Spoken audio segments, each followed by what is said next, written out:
Hello दोस्तों, मैं आपका साथी आपके अपने YouTube परिवार में सभी कृषि योद्धाओं का स्वागत अभिनंदन करता हूं।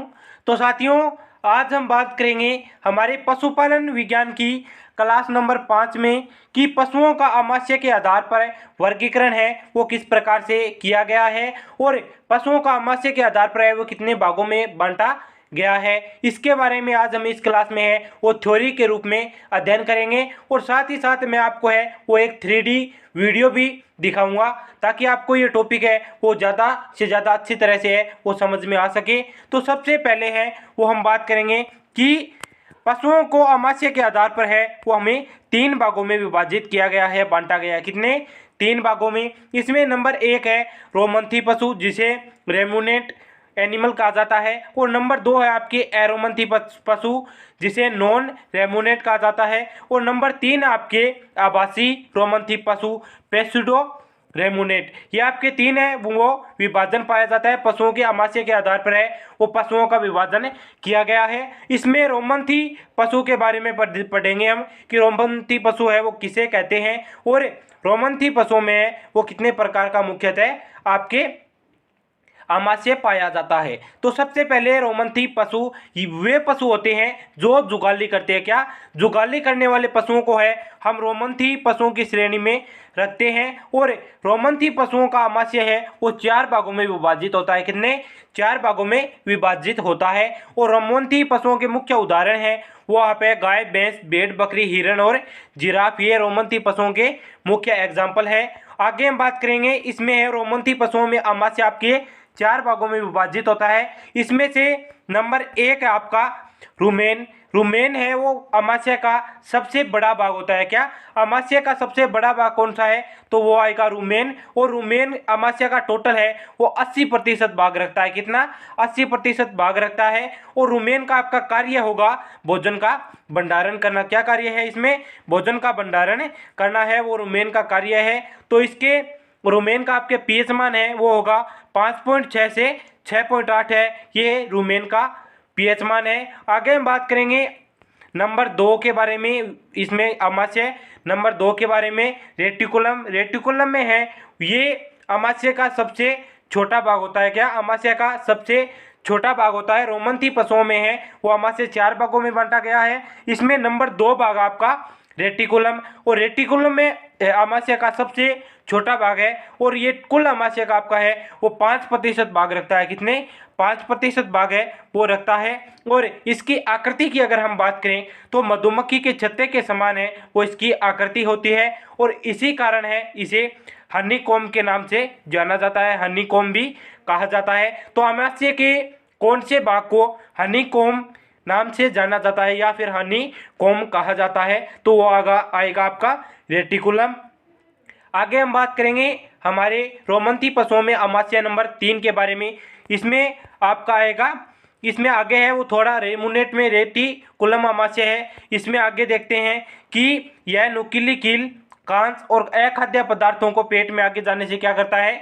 रोकता है। साथ ही साथ ये अतिरिक्त भंडारण का भी कार्य करता है। क्या करता है? अतिरिक्त भंडारण का भी ये कार्य करता है। कौन करता है? रेटिकुलम है वो अतिरिक्त भंडारण का कार्य करता है। और आमाशय का रोमंथी पशुओं में आमाशय का सबसे छोटा भाग है वो आपका रेटिकुलम आएगा और सबसे बड़ा भाग है वो आपका रुमेन आएगा जो टोटल आमाशय का 80% भाग रखता है। और आपका रेटिकुलम है वो टोटल आमाशय का 5%, ओनली 5% भाग रखता है। आगे हम बात करेंगे आमाशय नंबर 3 के बारे में। क्या? ओमेजन। ओमेजन है उसके बारे में देखें तो भोजन में अतिरिक्त पानी को है वो अवशोषित करने का कार्य है वो ओमेजन करता है और यह कुल आमाशय का लगभग है वो 7 से 8% भाग रखता है। क्या? 7 से 8% भाग है वो ओमेजन रखता है और इसमें इसका कार्य है वो होगा अतिरिक्त जो खाद्य पदार्थों में अतिरिक्त पानी होता है उसका अवशोषण करता है। आगे हम बात करेंगे हमारे लास्ट टॉपिक, लास्ट जिसमें आमाशय के बारे में रोमंथी पशुओं में जिसे एबोमेजम कहा जाता है और इसका अन्य नाम है वो इसे चतुर्थ आमाशय के नाम से भी जाना जाता है। इसे है वो वास्तविक व फिर सत्य आमाशय भी कहा जाता है। क्या? वास्तविक या फिर सत्य आमाशय की संज्ञा किस को दी गई है? तो एबोमेजम को दी गई है और यहाँ पर इसका भाग है वो टोटल आमाशय का लगभग 7 से 8% भाग है वो रखता है। और इसका मुख्य कार्य है वो होगा भोजन का पाचन करता है। और इसमें है वो पाचक एंजाइम और रसों का आपका स्त्रावण होता है। किस भाग में?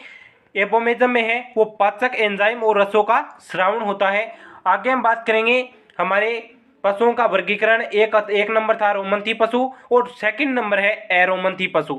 एरोमंथी पशु कहते किसे हैं? ये पशु जुगाली नहीं करते। वे पशु जो जुगाली नहीं करते एरोमंथी पशु कहलाते हैं। और वे पशु जो जुगाली करते हैं रोमंथी पशु की श्रेणी में आते हैं। और इसमें अमाशय में कोई विभाजन नहीं पाया जाता। इसी कारण अमाशय का केवल एक ही भाग इसमें है वो होता है। और इसके एग्जाम्पल है वो आपका होगा घोड़ा, सुअर, खरगोश, बंदर, बिल्ली और कुत्ता। आगे हम बात करेंगे इसमें वर्गीकरण नंबर 3 के बारे में, क्या कि आभासी रोमंथी पशु किसे कहते हैं। ये पशु है वो जुगाली भी करते हैं, लेकिन इसके अमाशय में ओनली 3 ही भाग होते हैं। कितने? 3 ही भाग होते हैं। एक कौन सा भाग नहीं होता? तो आपका ओमेजन है, ओमेजन इसमें नहीं होता। ओमेजन की अनुपस्थिति होती है आभासी रोमंथी पशुओं में, पेसिडो रेम्यूनेट पशुओं में। और इसके मुख्य एग्जाम्पल है वो आपके हो गए ऊंट और लामा पशु। और इसमें 3 भागों में कौन कौन सा? रूमेन होता है, रेटिकुलम होता है, वो आपके एबोमेजम होता है। ये 3 ही अमाशय के 3 ही भाग है वो इसमें पाए जाते हैं आभासी रोमंथी पशुओं में। आगे हम बात करेंगे जो आपके भोजन लेते हैं पशु, उसका जो एक शॉर्टली वीडियो है। सबसे पहले है वो आप यहाँ पर देख सकते हैं, ये गाय के द्वारा यहाँ पर है वो भोजन खाया जा रहा है। जैसे ही यहाँ पर आपके भोजन आएगा, सबसे पहले है वो भोजन रूमेन में जाएगा। कहाँ? रूमेन में। यहाँ पर ये भोजन आ गया, मुख के द्वारा भोजन सीधे रूमेन में चला गया। यहाँ पर है वो अमाशय का सबसे बड़ा भाग है वो आपका रूमेन है, यहाँ से होता हुआ ये है वो अमाशय का सबसे बड़ा पार्ट रूमेन है। आगे है उसके बाद में आपका ये भोजन यहाँ से है वो भंडारित होके सीधे आपके जाएगा रेटिकुलम में। कहाँ? रेटिकुलम में जाएगा, जिसकी आकृति है वो मधुमक्खी के छत्ते के समान होती है। यहाँ पर देख सकते हैं ये सारा जो खाद्य पदार्थ था यहाँ पर चला गया किसमें? रेमुनेट में चला गया आपके रेटिकुलम पार्ट में। और उसके बाद में रेटिकुलम से होता हुआ है ये आपके जाएगा वापस मुख में। और मुख में जाने के बाद है ये सारा जो खाद्य पदार्थ है, रेटिकुलम आपका क्या करता है? रेटिकुलम है वो अखाद्य जो अपच्य वस्तुएं होती है उनको अपने अंदर ही है वो यहाँ पर स्टोरेज कर लेता है। और उसके बाद में जो भी खाद्य पदार्थ होता है वो सीधे आपके है कहाँ जाएगा? ओमेजन पार्ट है, ओमेजन यहाँ पर है, ये ओमेजन है यहाँ पर चला जाएगा। और यहाँ पर है वो जो ओमेजन पार्ट है ये अतिरिक्त पानी का है वो अवशोषण कर लेता है। और यहाँ पर भोजन जाने के बाद जो खाद्य पदार्थ यहाँ पर है वो ओमेजन में पहुँचने के बाद है वो सीधे आपके कहाँ चले जाते हैं?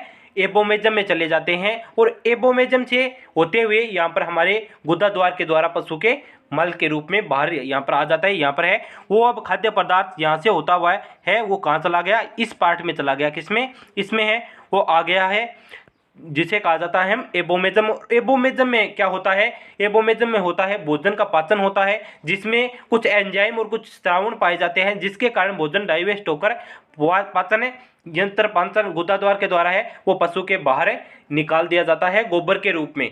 तो आपका वो ये वीडियो कैसा लगा प्लीज़ वीडियो के कमेंट बॉक्स में ज़रूर बताएं। और वीडियो को हो सके उतना ज़्यादा सभी कृषि योद्धाओं में शेयर करें, ताकि हर एक विद्यार्थी को है ये पशुओं का वर्गीकरण टॉपिक है वो अच्छे से समझ में आ सके। और कोई किसी भी प्रकार का आपके इस टॉपिक से डाउट है तो हमारे इस वीडियो के डिस्क्रिप्शन बॉक्स में आपको है वो टेलीग्राम और व्हाट्सएप ग्रुप की लिंक है वो मिल जाएगी, जिसके जरिए आप हमें पर्सनली कॉन्टैक्ट कर सकते हैं और अपना कोई भी डाउट है वो हमारे साथ शेयर कर क्लियर कर सकते हैं। और मिलते हैं ऐसे ही वीडियो के साथ, तब तक के लिए जय हिंद जय भारत। और अभी तक आपने है वो चैनल को सब्सक्राइब नहीं किया तो जल्दी से जल्दी चैनल को भी सब्सक्राइब कर ले, ताकि आने वाली हर एक वीडियो की अपडेट है वो आपको मिलती रहे। मिलते हैं अगले वीडियो में, तब तक के लिए जय हिंद जय भारत।